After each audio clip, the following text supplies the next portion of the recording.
guys, it's Channon Rose, and in today's video I'm going to be doing a story time about how I almost killed myself over a boy.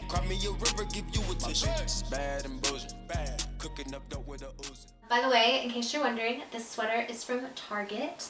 Hashtag not spons, but it's very cozy and comfy. So if you want to be twinning, just saying. Okay, so I have had many boyfriends in my life, and especially when I was younger, like junior high, high school, and even into college, I had this thing where guys, or just like relationships, really woke or broke my spirit. When I am in a relationship with somebody, I literally give them all of me, everything that I can. And I'm like that with my friendships also. If you are my friend, you are like my best friend. I would do anything for you. I will stand up for you. Like, I will stick by your side always. I'm just like that with my romantic relationships. And so when I fall in love, I fall really hard. I've always been that way. It's just like who I am as a person. I can't help it. And so when I fell in love with this boyfriend, I fell really hard, and I was like head over heels in love with him. And I just thought I was gonna marry him and spend the rest of my life with him, and he was like my soulmate, and there was like nobody else that could even come close to how much I love this person. Like, there would never ever be another person I could love more than this man. That's how I felt at the time. And I feel like when you're younger, like high school, junior high, like high school, when you're like in love, it's like nothing else matters in the world except for you and that person. That's exactly how I felt, like nothing else really mattered. And I was just, like I said, so in love with him. Our relationship was really good. He felt the same way about me. We were like so in love, everything was great. And then one day I was talking to one of our mutual friends, and that person was like, Shannon, I need to tell you something. And I was like, okay, what? And they were like, so-and-so cheated on you. And I didn't believe the person. I'm like, no, why would you even say that? Like, why would you say that to me? That's not true. Because me and this person are so in love, and there's no way that he would ever cheat on me. I just know, like, in my heart that would never happen. And that person was like, I'm just trying to help you. Like, I thought you should know. And I freaked out. So the next time that I saw my boyfriend at the time, I confronted him about it. And the thing about this boyfriend is that he was very honest with me and actually like told me the truth about stuff. And he admitted to cheating on me. I was in shock and very upset. And I did not know like how to act or what to do. I was so like shocked by it, and it was so hard for me to like comprehend and wrap my head around that. Like, I don't think that it had like sank in what actually happened. And so I kind of just like got upset and left, and I had gone home, and I just thought like my world was over. Like, to me, in a relationship, like if you cheat, that ruins the relationship forever. I don't care if you like make up and things are better, like you will always have that in the back of your head, that you can't trust that person, or that they're doing something they shouldn't be doing. Once you cheat, even if you never do it again, like, to me, I can't be in a relationship with somebody like that, because it literally ruins the relationship for me personally. I know that might not be the case for everybody, but that's just how I am. And so I was just like, it's over. Like, I'll never be able to be with this person, and this was like the person I was supposed to be with, and I was so hurt, and I was like, oh my god, he doesn't love me. Like, I just thought the world was over, and I wanted to die. I literally wanted to die, because I thought, what is the point of living? Like, I didn't care about my parents or my sisters or my brother. Nobody. All I cared about was this one person that I'd been in a relationship with for like 6 months.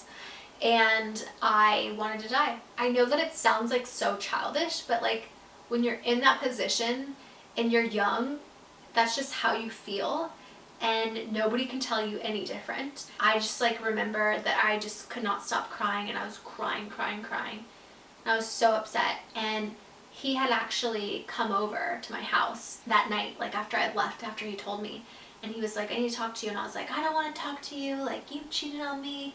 Like, you know, I was like so upset. I was like, it's over. Even though so bad inside, I did not want it to be over. Like, I wanted to be with him more than anything. Like, I was just crushed. And I decided after after he had left, after I told him to leave, even though I told him to leave, I didn't really want him to leave, but he left anyways, you know what I mean?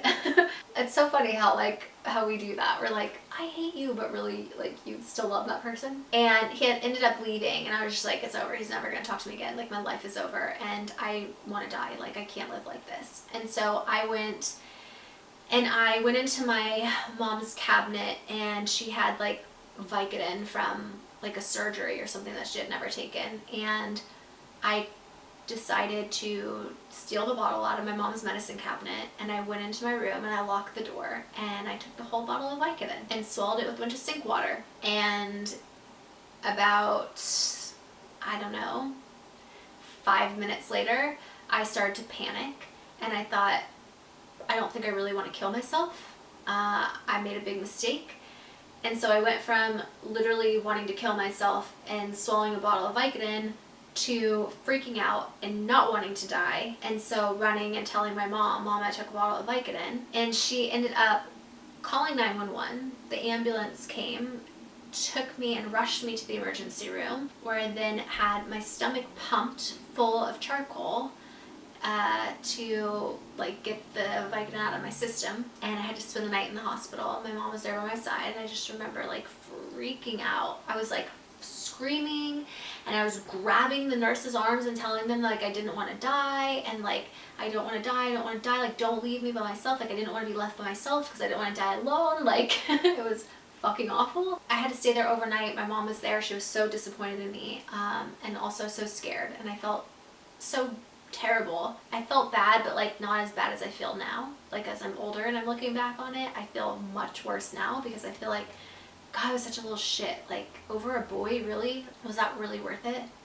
Possibly taking my own life over a boy that I was with for 6 months? No.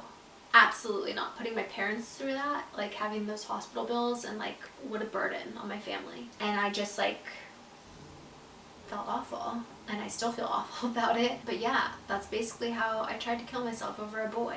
Thankfully, I was able to get to the hospital in time so that I didn't die, because if I didn't say anything, I could have died that night over a boy. So if I could teach you anything from this video, it is to know that even though like you're 13 or however old you are, when you're young, you feel like you know everything. You feel like you're smarter than your parents, and that like you have it all figured out. And I'm gonna tell you, and this is gonna be very hard for you to hear, that I know that you think like that. I thought that way too, but it's really not true. You don't know everything. Most of the time you're not smarter than your parents, even though you think that you are. You're not. You might think that you're getting away with a lot of stuff, but they know really what's going on because they've been in your shoes once too. And our parents like to make us think that they didn't do like bad stuff when they were younger.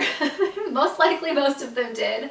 They're just trying to keep it from you. Just listen to your parents. When you're really young, a lot of the times, and I hate to say this, those relationships are not going to last. I know you think that they are going to last forever. I thought that this boy I was with was going to last forever, but they're not. You're going to grow up and you're going to have many years of meeting many guys, and meaning it sounds like very slutty, but you know what I mean. And you're going to find out that those little schoolboy crushes were no big thing. And so don't do stupid stuff over boys, especially like in junior high and high school. Don't do things that you're going to regret. Really think twice about like dumb shit you're about to do, because when you get older, you might regret it. Especially if you do really dumb shit like the shit that I did, like overdose on Vicodin over a boy because he cheated on you. That's dumb, some dumb ass shit right there. It didn't feel like it was then, but like looking back, I'm like, oh my God, I was such an idiot. Like who the fuck does that? I did. So learn from my mistakes, please. That's like one of the big reasons like I make these videos, is to tell you these crazy stories, but hope that you learn from like my dumbass, you know what I mean? Anyway, I hope that you like this story time. If you did, be sure to give it a thumbs up. If you're not subscribed, hit the red button down below. Don't forget to turn your notifications on so you get an email when I have a new video that comes out. Thank you again so much for watching. I'm sending you all my love and all my positive energy, and I hope to see you in my next video. Hey you guys, it's Channon Rose, and in today's video I'm going to be doing something I've never done before, and that is reading a story out of my book. And it was a form of torture in my opinion. I was severely abused as a child. I do know what it's like to be abused. I was abused as a child, so I understand completely what that's like.